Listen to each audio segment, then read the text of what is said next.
I fear that what's going to happen is that newspapers are going to become, like magazines, expensive privilege publications for the elite.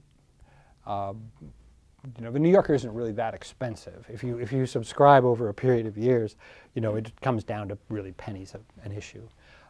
But it has a sheen of elitism about it that is much more off-putting than the price. You know, people will spend 3 times that much money for People magazine. It's not a money elitism necessarily in the price of the magazine. And maybe it's more of a cultural elitism or a class elitism. But most people do not feel drawn to something quite as high-toned and exclusive, carefully edited, you know, as the New Yorker, or the New York Times Sunday Magazine, or some of the other best publications. Most of the other magazines have really kind of gone down the road towards being opinion magazines.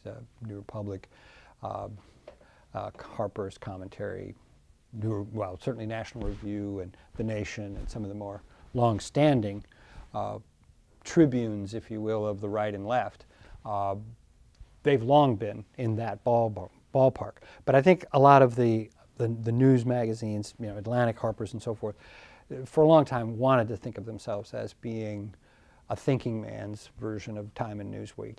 I mean, not that people who read Time and Newsweek don't think, but there are gradations of intellectuality, clearly, in these publications.